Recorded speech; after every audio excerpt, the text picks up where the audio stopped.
Welcome back, Night Owls, to episode 4 of Tales at Twilight. Last time, the party made their way out of Brackenmill after collecting the rewards for assisting the town. Penny collected an upgraded hammer from Gundrick? Am I saying that? Yep. Okay. I almost called him Gundren every time. Gundrick, the blacksmith, the last surviving or uncollected, enslaved craftsman of Brackenmill, upgraded your hammer to the Clan Crafter's Hammer, which allows you to add some fiery, radiant stuff to your attacks. Q collected electric bottled lightning after going into the basement of Alara's stores. And then... a little tactical nuke. It is 1 to 100. I really hope that you don't roll a 1 or really low for that. I will be upset for you. If I roll a 1, it's over. It's over. I will be super upset if you do not roll at least double digits. If it's single digits, I'll be upset. I've rolled so many 1s in our last. Yes, Three. three natural ones. 2 of them were in a. Was it 3 in a row or was it 2? I know it was 2 I don't know at how many least. were in a row. I just remember that I was sad a lot. Yes, yes.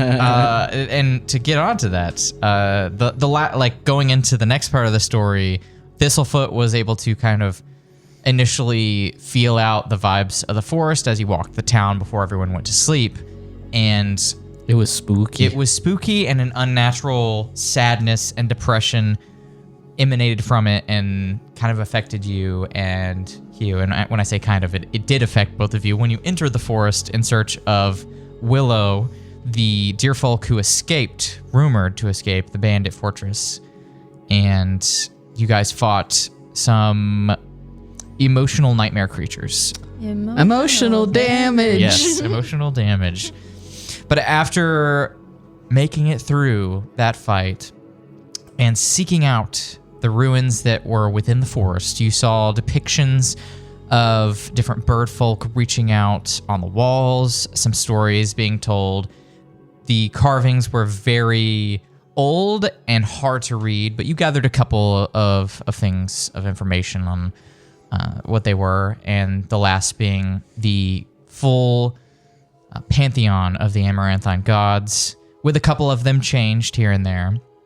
And as you stepped down the stairs and went to the basement or the bottom of whatever these ruins used to be of this temple, you ran into a scared-looking deerfolk who jolted back in fear.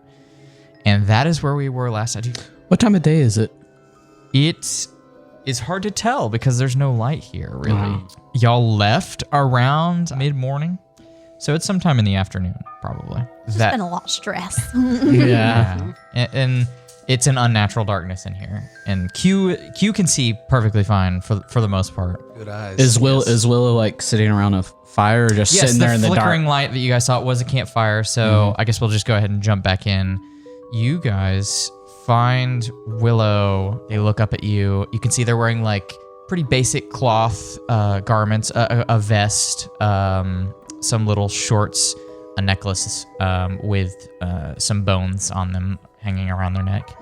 And they jolt back and initially look very jittery and brace themselves against the wall. And, oh, I'm sorry. I thought you were the ghost.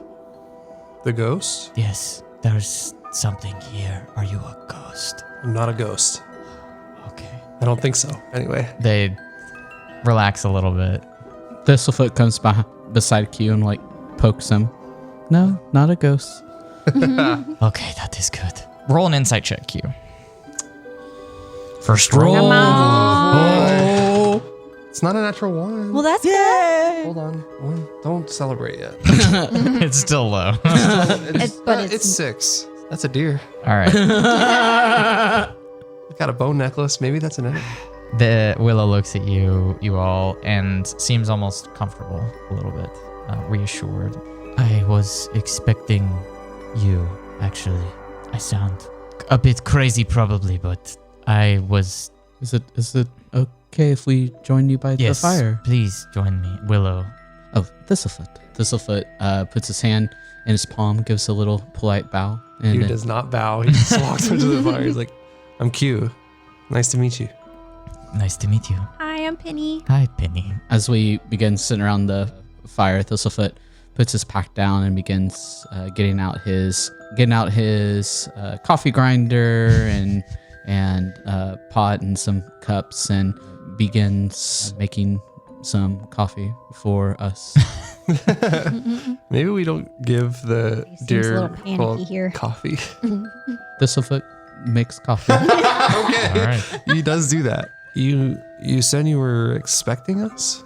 Yes, my mother and father told me that I was connected to our ancestors of the Grove, the ancient druids. I never really made a connection, but here I am with the connection. It's all confusing. I saw you in visions, all three of you, and was guided out of the fortress that I was held in after being captured from Brackenmill. I believe my people used to call it the sight. Not many of us acquire this gift in a generation, but it's caused by a situation or a divine gift. But I could hear a voice in my head and visions, and I was led out of the fortress without being accosted by the bandits, and I was told to come here and wait for you. So you escaped the bandit fortress by yourself? Well, with the help of whoever this voice is, yes. How old is Willow? Like visually? They estimate? look maybe 20s. Okay. They're pretty young. I was initially led into the fortress blindfolded, but when I walked out, I was guided out, so nothing hindered my escape. It was an interesting journey, but my parents used to tell me about how the old blood would come out in some people, and I guess that is me. I assume you have questions about where the fortress and what is inside. I do have questions about that. First, where is it? It is in the Crest Mountains, alongside the Crest River that flows down from the mountains. There is a secret tunnel entrance. It opened for me coming out, but I did not see a way to activate it going back in. But I was told that you already have all you need to get inside. Do you remember we heard about a password? Mm. The Moonlit Moonlit Embers. Embers. Mm-hmm. Does that sound familiar to you? I don't know. I didn't get full write up on what You if didn't there hear was anyone whispering that No. on your way I have in? no idea what you're talking about. Okay. I'm sorry. So we found our way to you. Yes. Did these voices or visions tell you what comes next? Yes. I know what I am to do, but I am only to tell you what I've seen of the fortress and give you the tools you need, and then I will see you again once more. Where are you going to be staying here, or where are you? We will meet again. Okay, as long as you stay safe. I will be okay. At least that's what she says. She. She being the voice, I'm assuming. Yes. It's very soft, but yes, it is, I think, a she. Be very careful when you go to the fortress. I did not see her, but I heard the matriarch is there, the leader of the bandits. What other tools might we need? You've told us the location of a secret entrance. But It seems you have what you need from what I am told. You will be not as hindered as others would, because as I was about to make my way out, they had just dispatched a large force of their bandits somewhere. They had left the night before, 3 days ago, so I assume it might be a little less watched as you enter. how far away? I know you gave us location, but It's about a 2 days journey 2 days. by foot. Would you like a warm drink? Sure. Hands her a cup of coffee. They sip on it. There's something else that I was told to wait for you before I investigate further. I found this journal. I cannot read it. It was here up above by some of the ruins. And they extend their hand. And there is a leather-bound journal.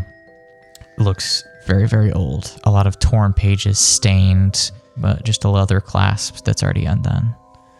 And as you open it, you see a language written in that you cannot read. None of you. I do not know what this language is, so I am unable to decipher what is said. I can show you where I found it, but be careful if we go. There is a spirit that lingers here in the ruins. I think it's best we look. I agree.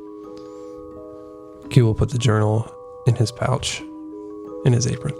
As you stand up and kind of begin walking around the room and start going towards the stairs, you're by the back wall, furthest from the stairs, and as you stand up, this blank wall begin to move. The vines that are coming from the cracks in the ceiling begin to writhe and slide down the wall, and you see the tips of them begin to scrape out and carve out things on the wall slowly.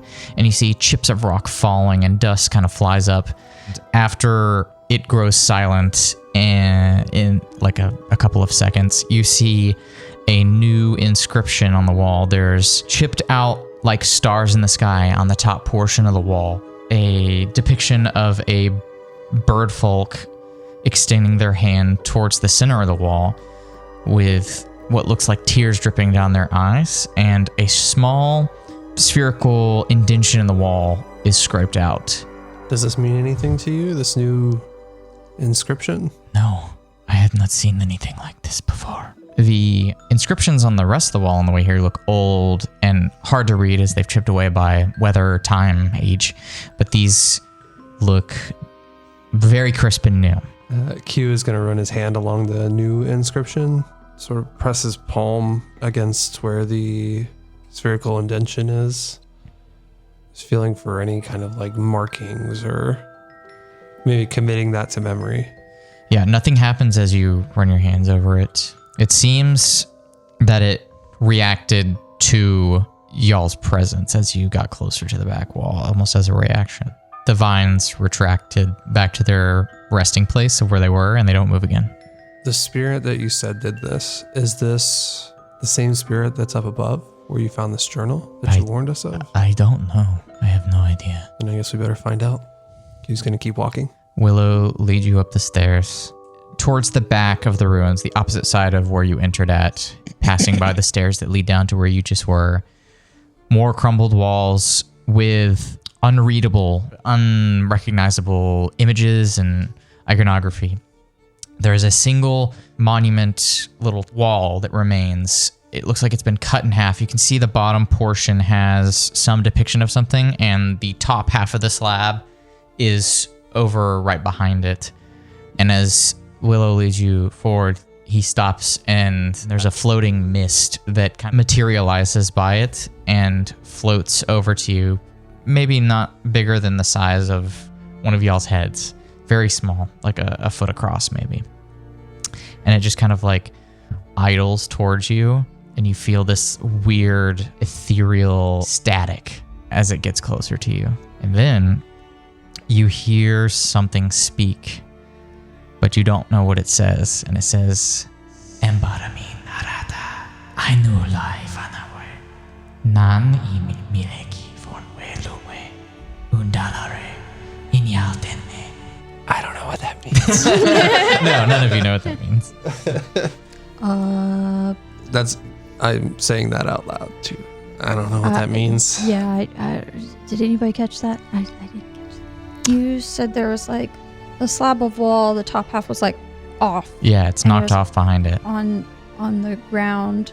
Am I able to go and investigate that top half? Yes, you are. And that little mist kind of follows you as you walk over there. Make an investigation check for me. 21. Dang. As you kind of look at the top piece and the bottom piece, you're able to put together a generic image, and You don't know what one of the things is. The one thing you do know on it is a rare creature that you've never seen. And I would probably argue that the other two of you probably haven't seen before. Though I'll allow all of you to make history checks if you would like. Ooh. 17. Okay. 9. 9? All right.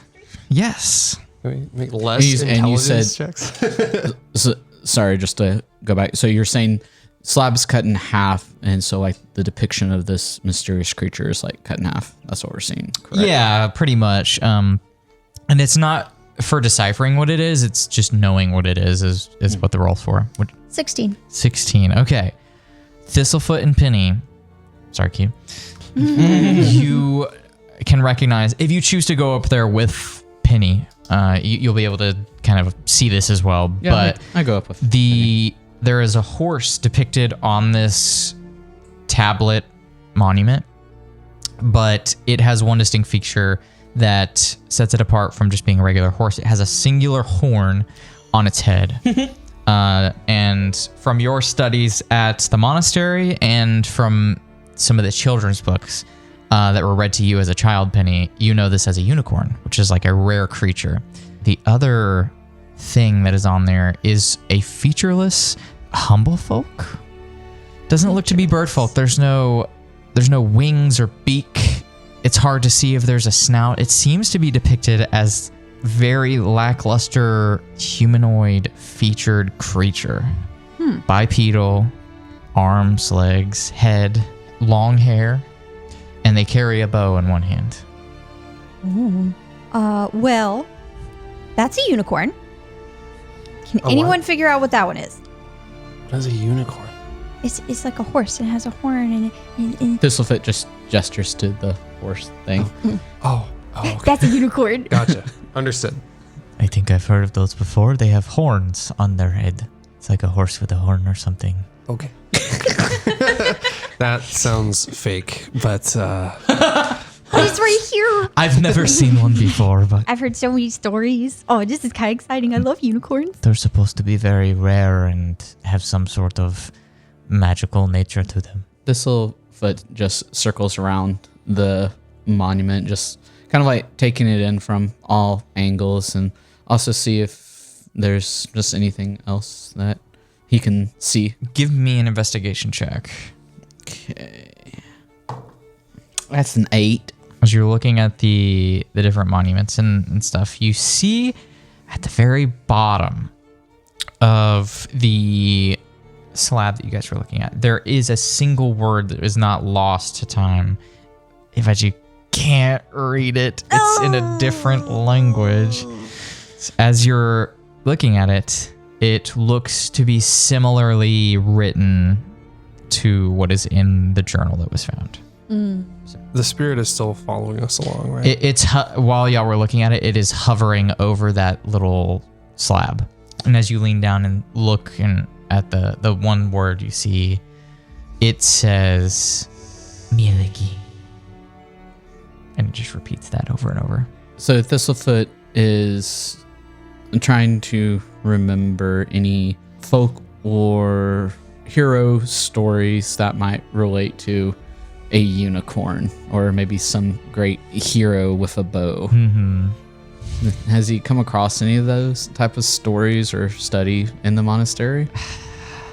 You can roll you're the only one I would allow to do this. Roll a history check. This is going to be I'll tell you the DC. It's, unless you nat 20, you probably won't get it. It's 30. Ooh, my. It's a Okay, DC no. 30. Okay, no pressure. Come on, boy. No pressure. That's That's one. Net one. The opposite end of the Not scale. only do you not know what that is, you have never heard a story in your life. Put that dice in the dice jail. Yeah. You didn't learn about war stories in history or whatever you're trying to recall here. Most of the stories are of natural Thistlefoot fell asleep. balance. Thistlefoot fell asleep during that time. Yeah. Well, yeah, you fell asleep during those studies. Q is focused more on the spirit, kind of waves his hand through For clarity, Q is trying to see if this is something invisible. If there's spirit that he can't see. Make a religion check. Okay. That one I might do okay. It is 16. 16? Ooh. When you wave your hand through it, this is something like a unique experience that you've never had before. Seeing something might be a spirit, but the reaction is when you put your hand through it, you feel that religious connection that you have with Titan. Something is radiant as you touch it. It lights up as your hand passes through it, and just slightly grows, just a little bit. Is it kind of like following all of us or one of us in particular? At first, it wasn't following anyone, but ever since Q put their hand through it, it seems to be floating close Closer to Q. to me. Yes. There's almost a recognizable connection, and it seems a little bit more drawn to you. Q will pull his necklace out from underneath his robes, the town, and he's going to pray for guidance from Titan with this necklace. Essentially, he's trying to figure out how to communicate with the spirit without knowing the language. Okay. Roll me a religion check with advantage. Ooh. 22. 22. Okay. DC was 20. Nice. You Got him. So you have an isolated experience here. What you two see is different than what Q sees. Oh. Time freezes for you. The leaves falling, the rustling of the trees, in an instant stop. The only thing that has movement is yourself, and you see the particles of this light coming off the spirit begin to shift and augment, and you see a kaleidoscope of colors coalesce together, and a light form of a being appears in front of you that resembles the entity creature that is on that slab. A head, neck, shoulders, bipedal creature with legs, arms, a bow that seems to be on their back, but you only see the silhouette and the light appear. And it speaks the same words, but after each time it says something in whatever that language is, you hear a chittering whisper in your ear. You get, "World reborn, gods all but faded away, but I, Mieleki, endure for a short time longer. Remember us." And then just after it translates Remember that final you. word, time starts Wait. and it goes back to being that floating form in front of you. And you just hear one more time, "Remember us." Damn it. What? Damn it. What's wrong? Relay sort of what just happened and they ended with, "Remember us." Mieleki said they'll remain after a world reborn. Willow, does any of that sound like something that your spirits have spoken to you? I've not been told anything like this. And none of you recognize this name at all. And after you utter that phrase to the two of your companions, you see the size and the structure slightly reform to this. It's very, very small, but you see it grow. It's a little brighter. With that previous religion roll, the way that gods work is, just for players as well, that they have some divine power, but their place in it all, their amount of power, is subject to the amount of worshipers they have and the people that are constantly sending their worship, prayer, thought to. And the ones that are more thought of and worshipped have more power in the pantheon. So that's why Ardea and Titan are the prime two that rule the rest, is because it's like life and rebirth and death are so like a crux to creation. So that's why they're the like prime divinity. And the others are strong in their own right, but they're smaller things. Love, like some of the other ones are not as crucial to the way that creation works, whereas life and death is like, it's everything. Everything. Right. Yeah, it's everything. You can kind of put together that this spirit is some religious entity, maybe even a god, but you don't know which one, who they are, what's going on here. They don't look like any of the other ones that you have identified with, but with seeing and hearing the studies of religion over the years, you know that their forms have changed. They fit who their worshippers are the most based on their thought. So there's not one that sticks out immediately. Mm-hmm. You got your thinking face on. What you thinking? Trying to figure out who this is. Miliki is It's a weird name. I'm sorry. that's not a name I've ever heard before. I haven't either. That doesn't, I've never read this name, heard this name spoken. I haven't either. I'm glad it's not a vengeful spirit. Doesn't seem to be. If it was, it doesn't seem to have the power to be vengeful. At least not now. Well, that's good. Yeah.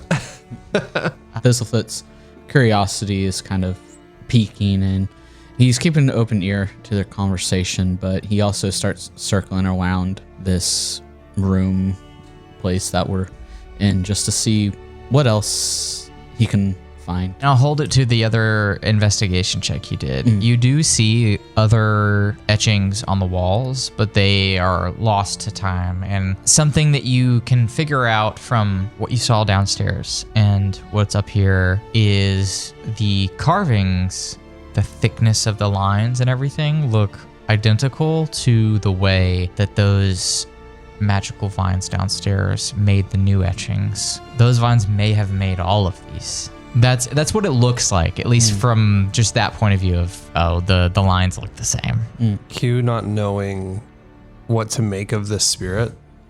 Okay. I'm not sure. Willow comes up next to you. There's more that needs to be done. So if you wish, I'm being urged to tell you that you need to make your way. If you would like to make it in time. Your hour of departure is limited. I guess we better make our way. Agreed. Thistlefoot nods his head. All right. Penny, Thistlefoot, to the mountains. And Willow, we'll see you again. You will. So you say. That's what I am told. I'm going to hold you to that. I don't know how you would, but So very cryptic. so I far, remember things. I'll find you. I've been led by this with some sort of purpose, and Will you stay here? I am leaving as well, but in a different direction. I cannot say more. Cryptic, annoying. See you later. Willow watches you as you begin making your way east out of the forest. And do any of y'all look back? Thistlefoot does, and who you talk about a sight and whispers. Who do you serve? Before, no one. And this is new to me. I am still trying to find that out. Insight check.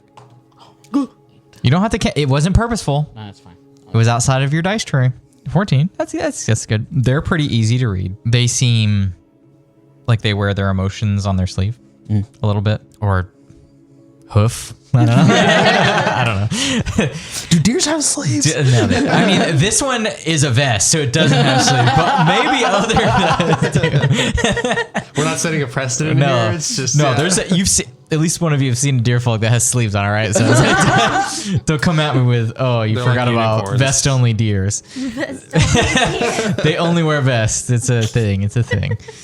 They seem honest in their response, but you also detect a bit of sadness and guilt, but it's not related to the response they gave you, but something maybe connected to it. Penny will just wave. Bye. Bye. Thistlefoot gives a polite little bow and follows in behind and takes up the rear. Before we get too far away, Q remembering the words of Miliki. Am I saying that right? Yes, you are. Miliki? Yes. Okay. It is Scandinavian. One of those languages. Just quickly, he's in his mind thinking, well, they said a world reborn, but things are only reborn if they first have to. This is a concept he's familiar with from being a gardener, knowing these things. And typically where death comes, so does evil. And he's going to cast Detect Good and Evil on Miliki in the area. Oh, okay. How far is the area out? Because it's like 30 feet or 60 feet or something, right? Great question. Within 30 feet of myself. Okay. And it just does good and evil, or does it do Fey Fiend, all the types? Aberration, celestial, elemental, fey, fiend, or undead. Okay. It also senses whether the hallow spell is active and if it is, where. Right. Right. This pause is brought to you by Deer Folk Fest, only made from the finest leathers. No slaves. Not leathers. No, not leathers. Pleathers. Leathers? Yeah, fake leather. No, they're real. I mean, Faux leather. I mean, Deer savages. I mean, there's still meat eaten, so there's The other deer? there's wild animals around. Why would the Deer are not meat eaters. Deer don't What? eat meat. They're herbivores. Why would deer Because there's eat- still other creatures there that can be But why killed and would they- eaten or used as leathers. Okay, but I understand the meat eaters would wearing that, but not I'm not a saying deer. that the deer are meat eaters. But you just said it was made for leather. Oh, no. He's saying they bought it from the meat eaters. Oh, Okay. You detect good from the spirit as you pass by. And you get something else too. You get two things. As you pass the staircase, you said it goes out 30 feet? 30 feet. 30 feet. Around me. Around you, yeah. There is something radiates from that wall. You could feel that tether, that cracks in the mortar in the wall. There's something good that is radiating out that you get the little wisps of. And surrounding, like this fortress directly is purely unaffected by the mists and the fog that you guys entered that caused you to have those things from your past pulled out of you into like nightmarish forms that you had to fight. But the forest and the mist, you detect evil, like corruption. Good in the center of Yeah. a lot of evil. Yeah. I'll remember you, Mileki. We'll keep walking. You feel a warmth and see a brightness slightly grow as you say that from behind you. As you leave, do any of you look back?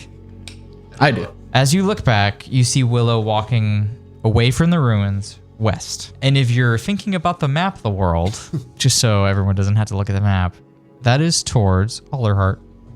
Alderheart. Yes. He's heading off towards Alderheart. Yes. You're getting out of the woods and then you're going to head northeast to Yeah. get to the Crest Mountains. You make your way out of the forest and you're unhindered by the fog. You feel Thank God.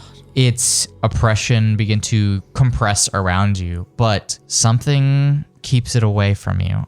Like there's a short distance between you, but almost like a light in the darkness. There is an aura around you that repels the mist as you push through. As you exit the forest, Thistlefoot, your passive perception, you see a fluffy tail sticking out of the grass just ahead of you. And then Leela pops up out of the grass. Oh, something I have to do for you, and points at Q. A letter came for you while you were in the forest. I was told to give it to you immediately once you exited. He will take the letter. It was really strange, and she looks back. The bandits came, but they didn't do anything. There was only a few of them, but a small little raccoon child came up to me and asked me to deliver something to you. What do you mean, small wild bandits? Did they attack Brackenmill again? No, they didn't. They stayed outside the town, and the child came into town to find me. And this was after we left? It was while you were in the woods. And as you open it, Q, there is a subject line, and it says, "To the one who thinks the shadows are blind." Shrouded in twilight, you thought yourself unseen. How little you know of the webs the vixen has spun. Every whisper, every footstep, every scheme does not escape us. The hunt has begun. In Alderheart, Evelyn treads unaware. Echoes of vengeance draw ever near. Soon she will know what you have done. Signed, S. Q crumbles the letter. What? Also, you notice, before you crumble it, Oh. the first letter in each line spells out, she dies. What? Q crumbles the letter. It matches the initial letter you found that she gave you from the bandits. Are you okay? We have to go. Oh, okay. Q's walking. Okay. He's gone. All right, we're going. Where you Okay, going? let's Dead go. sprint towards the fortress. He's going. There's no time to waste now. The we have to go. The Q throw the paper down. Nope. No. Okay. He's Crumpled it, put crumbled it it. in his apron. Thank you. And Thistlefoot takes off. Where are you going? Bandits. Which way? Okay. Hold on. Which way did they go? The bandits that brought this letter. They didn't try to hide it. They went north towards the mountains, I guess.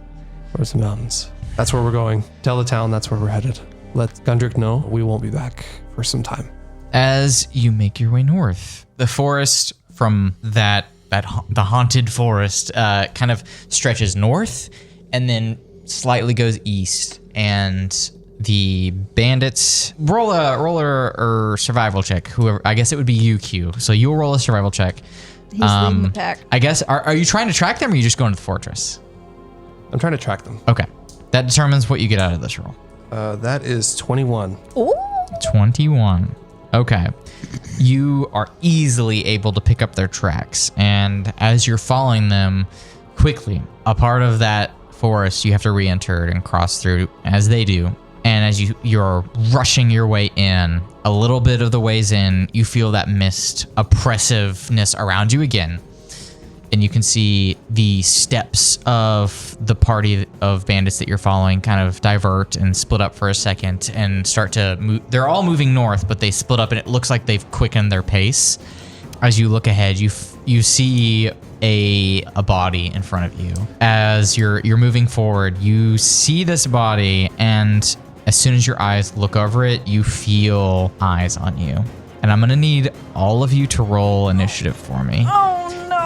As you look at the body, you see it is torn apart savagely. There's gore marks on the neck and the gut. It looks like it's been torn apart with claws. Q, to your, it's too late. You have been surprised. There is a set of eyes looking at you from the darkness and the mist. What is all y'all's initiative? 4? I'm slow as fuck. Dang, man. 12. I have not rolled over like 5 initiative in this 13. whole story. so 13. Okay. This thing will be going first. Of course. A huge, so that is the next step up from large. So a huge shadowy quadrupedal form jumps out from the shadows. You hear a snarl, and you see a shadow beast erupt from the mist and enter that sphere that has been repelling the mist so far, but it enters it, and you see the form of a large fox. I need all of you to make Constitution saving throws. Oh, no. 16. 3. Well, that's a 7. Hang on. 21. Okay. I thought that was a 12. It was actually 17. 7. This is so fitting to the first time you guys entered the woods the first time. Penny, your mind is like a steel cage. It's unaffected. But the other two of you, those memories are enhanced. And Thistlefoot, you take 18 psychic damage. Q, you also take 18. Oh my Oh, gosh. crap. The memories resurface. What you see as someone unaffected, Penny, is this fox like almost foaming at the mouth, and this foam drips from its mouth and just floods the area inside of where you are, and it becomes heavily obscured with this choking, shadowy mist that is darker and almost more viscous than what is being repelled. And your companions seem to stumble and grab their heads, and what you see, Thistlefoot, is the memory you've already seen before of your parents suffering and dying from the flames. And Q, instead of seeing Eden, you see Evelyn being murdered in front of you by this beast. And it causes you to take that psychic damage. Seeing that you're unaffected, Penny, the fox turns its eyes after the last bit of fog drips off, and then your vision is obscured. No. It's gonna try and attack you. I want you to steal your dice. 16 to hit. Miss. 16. Oh, you see the mist part for just a moment, and a large jowls clap down right next to you and miss. It is your turn. You feel the mist swift around you, and the snap of the jaws right next to you. You've barely dodged out of the way. It is your turn. Okay, go take my Clan Crafter's Warhammer and just with the fire damage and everything attached to it. So I'll roll to hit. 15 to hit. 15 does hit. Ooh, 4 bludgeoning damage, and then we'll do 5 fire damage. That was with disadvantage, right? Because you couldn't see. Oh, I thought because it came out of the mist that it was Just right there it was next just for flavor. I'm sorry. Oh, You can't okay. see right now. I should can have said roll that. again if you want me Yes, to. Okay. please do roll again. 13. You just hit. So same goes through. You're able to see it snap. The mist encapsulates where it's at. You ignite your hammer and swing down and hit it right on the top of the snout. And you hear a growl, grunt, screech out from the mist, and that like molten core drips onto it, and you hear it jump back in pain. And do you have anything else? Yeah, nope, that's it. Okay. Thistlefoot. Am I? You're able to. You're not like stunned or anything. You regain your composure. You focus Okay. on your breathing, but Okay. you are unable to see. You hear a snap not too far away from you, and you hear like flames ignite, and there's a little bit of like a silhouette right by you, and you hear a hammer crack down on whatever this creature is. Okay. Well, Thistlefoot grabs the small quarterstaff that's on his back, gets it out ready, and heads off to where he sees that flaming, knowing that it's probably Penny's beautiful flaming war hammer, and somehow she's just a boss. And and he's gonna try to take a swing at this freaking fox. We will say that you slide around and you get a flanking position, so you won't get advantage because you cannot see very well, but So it'll just a even straight out to be roll. a straight roll. Yeah. Okay.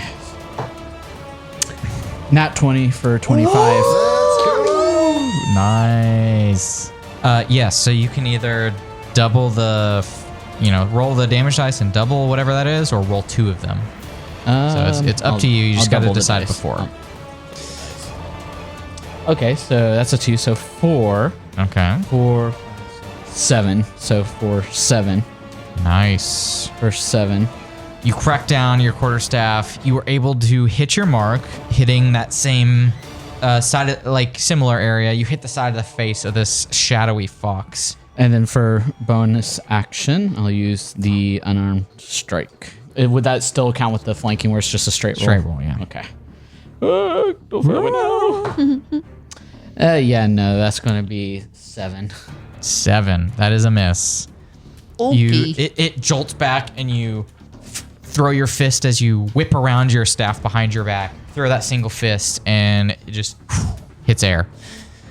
Q, it's your turn. Can Q tell if this is this magical darkness? Can he tell? You I mean, can. he's I'll give you a familiar- free Arcana check. That's a 10. 10. No, you cannot tell. Cool.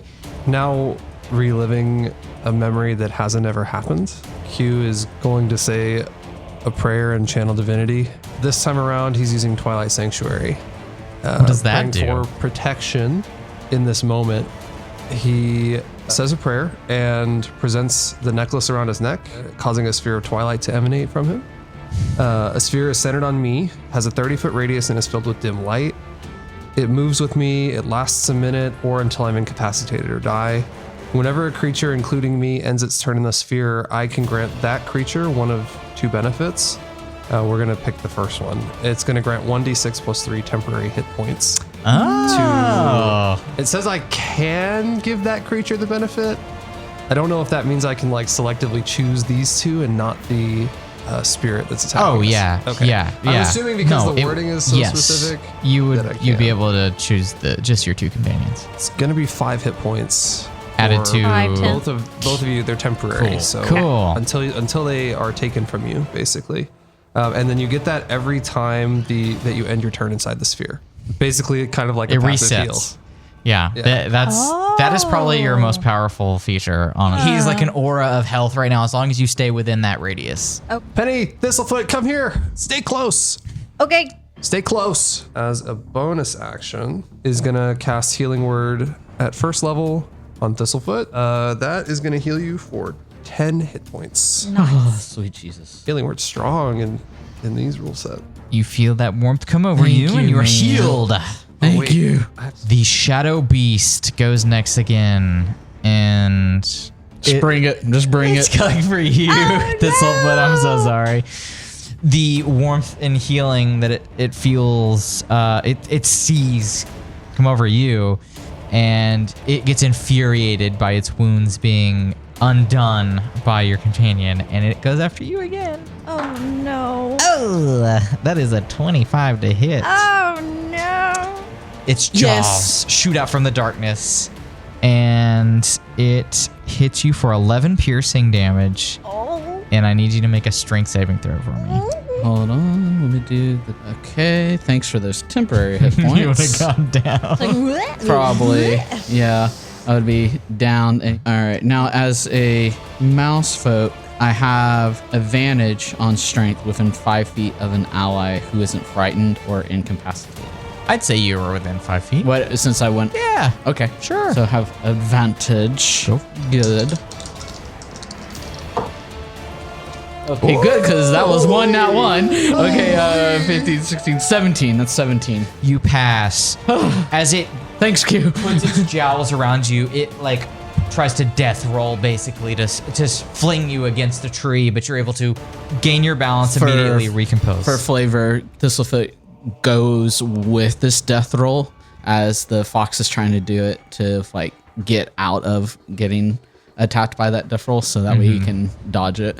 Yeah, the fangs just catch you, and you still take that damage, but you are not thrown prone. And it is Penny's turn. I will have to roll to see if it recharges, but it ends as soon as the turn starts. So the mist fades, it whoosh, comes out like a jump scare, grabs you, and you get caught by the fang. And it rolls a 3. It needs a 5 or a 6 to recharge, so it did not recharge its ability to do that. Yay! Okay. You can see it fully this time, and you're flanking, so you can have advantage. Yay! Okay.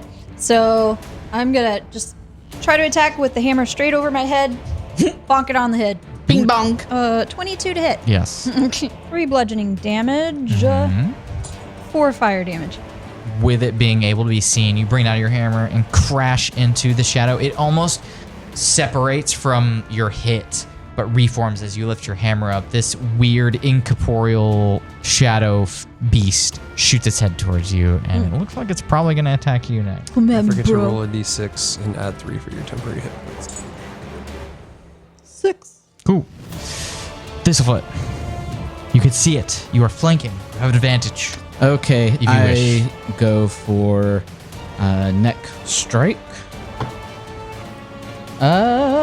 15. 15 does hit. 11 points. And then as a bonus action, I'm going to burn a Horribos. You can spend 1 focus point to make 2 unarmed strikes as a bonus action.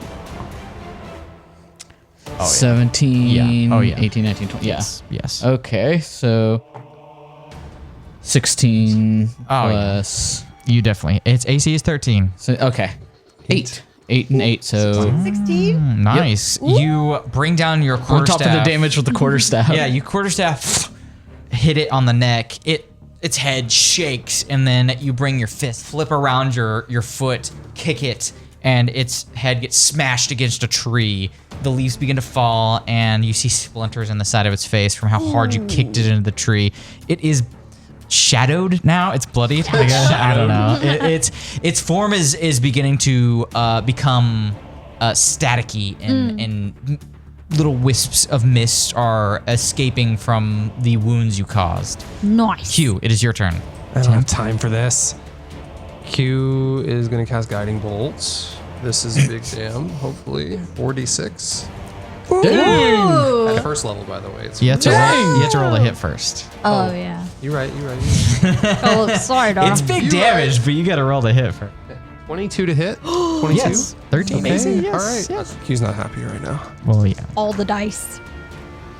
8 plus 6 14, 15 damage. And the next attack against him Has will advantage. have advantage. As you shoot this guiding bolt, the light hits it in its chest, and you see its form shudder and shake for a moment, and a large amount of its form shrinks, and little eruptions of mist shoot out and join the mist surrounding you, and its form shrinks drastically. This is radiant damage, if that matters. It doesn't for this one. It does not recover its shadow manipulation. Yes! It rolled a 2 instead of 5 to 6. It is its turn. It's going to attack the Holy One. It's going to attack you. Come at me. After that big ready. damage, it's going to try I and would attack figure you. Thistlefoot be the holy one because he's been getting hit a lot. 14 to hit. Ain't gonna hit, buddy. Ow. Not even close. It snaps its jaws at you, but you're already out of the way, and it goes back to Penny. Okay. It is open for a hit. You have Okay. advantage. Yep. You have like quadruple advantage at this point. Oh my gosh, are you serious right now? That's going to dice jail. Okay. 7 to hit. How many times did you roll? Twice.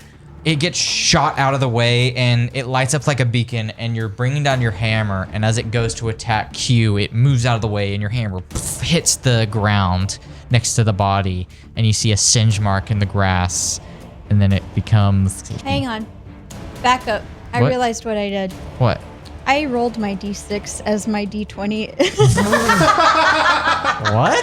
Guys, I've been out of it lately. Okay, I'm sorry. Can we back up and try that again? We're retconning here. Roll Yes. back. I'm so sorry. That's I was fine. looking at it because I was like, I'm putting it in dice jail, and I love it. It was like, oh, that's a d6. So advantage, yes? Oh no. Yep. It might not matter.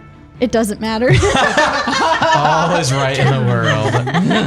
What did you do? Okay, I'm going to reposition myself, and I'm going to swing from the bottom up to crack it underneath its jaws to break its nice, pretty little teeth. Roll to hit. Ghostly smile. Man. Ooh, 4, 5, 6, 7, 8, 9, 9. You miss. Its tail whips around and bats your quarterstaff out of the way. I'll do the bonus action of unarmed strike to see if I can hit it again. No, 11. Nope. It's a miss. You flip your quarterstaff around, try and hit, and it bats it away with the tail, and then you see a back claw hit your fist away, and then it's Q's turn. Oh, man. It is looking very, very rough. All right, and then do my hit point. Yes, do your 10 hit points. Q is gonna make a swing with his mace and try to clock this thing on the head. That is 14 Yes, to you do hit. hit. That's 5 damage. All right, 5 damage.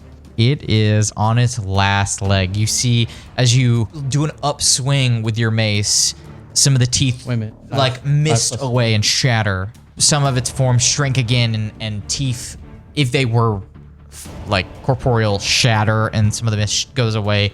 It's becoming more of your size. So it's on its last leg, and it goes to its turn. It was huge before, and you said it's starting to shrink. Yes. What size would you say it's now? Medium, y'all size. Perfect. Perfect. Oh! It is going to hit Penny this time. Okay. 25 to hit. Yeah, that kind of hits. It does 11 piercing damage. The jaws, it's quicker now that it's a smaller size, and it dashes over, snaps at you on your arm. Ow. As you've extended your hammer, and you're still pulling it out of the ground from when you hit the ground. And I need you to make a strength saving throw for me. Okay. Oh! 20. Dirty 20. Nice. You bat it away with your arm. It's trying to like rip you away from your hammer and throw you to ground, but you're able to kind of bat it away with your strong pangolin arms. Don't come between me and my hammer. It is your turn now too. So I'm gonna roll a hit. See if I hit. Oh no! Oh wait, I have advantage. Technically a 13 to hit. It does hit. That is Yeah. exactly the AC. Barely. Okay. I'm going to use one of my superiority die to do a pushing attack. It says when you hit a creature with an attack roll using a weapon or unarmed strike, you can expend one superiority die and add the die to the attack's damage roll. If the target is large or smaller, it must succeed on a DC 12 strength saving throw or be pushed You're up small, to 15 right? foot directly away from you. Huh? You're small? Or are you medium? I'm small, but the target is so it's lar- one larger. Oh, Yeah. Okay, that's cool. That's cool. So that's 9 bludgeoning, 6 fire. That's cocked. That is cocked, yes. Damn. 2! The final 2 damage does it. What? Your hammer hits into this beast as it lashes out your arm, trying to rip you to the ground. You punch it away. You hit it with the hammer. The fire ignites, burning away a lot of the rest of its shadowy form, and it hits this fox being into a tree, and you see its form expand, and the rest of its essence disappears and dissipates, dissolves into the mist. Save a lone little stem. You are out of combat, begins to float down, and as you look at it for a second, you can tell it is a feather. It is a single feather, gray, and a single flickering golden hair remains from its stem, I guess, is what that would be called. It's like flickering a little bit of light of gold. I need all of you to roll a religion check for me. Oh, man. I'm not very good at them. I'm really bad at them. I rolled a nat 1. Oh my goodness. I don't know nothing. 16. I'm not paying attention right now. 9. 9. Okay.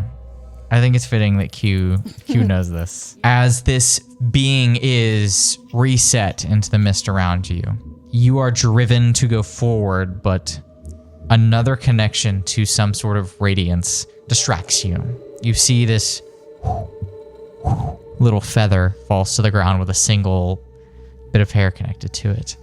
You walk over and see that there's a bit of radiance emanating from it, but it's different. It's a mimicry. You think back to the stories and myths of Kryn, the fox god. The reason it became an amaranthine god is because it stole one of Ardea's feathers, 2 of its golden feathers. It stole one of them. Ardea is depicted as the god of rebirth and life, and Kryn stole one of its feathers. But this is some corrupted form of Kryn that you just fought. A weak imitation. And so is the weak imitation of what feather you found. You do not know what it does, but you do sense a radiant power, very little, coming from it.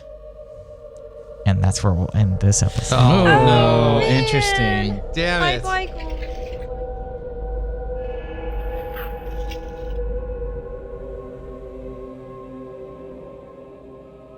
Hey, Night Owls. Thanks for listening to this episode of Tales at Twilight. Mark is our DM, Becca is Penny, Matt is Thistlefoot, and Q is played by myself, Darwin. Our cover art is done by Seba Huidobono, and our theme by Jeremy. Links to their work are available in the show notes below. Do us a solid by leaving us a review on whatever podcast platform you listen on. Tell your friends, post it on socials, you know the drill. Our next episode will be released in 2 weeks, so stay tuned until the next Twilight.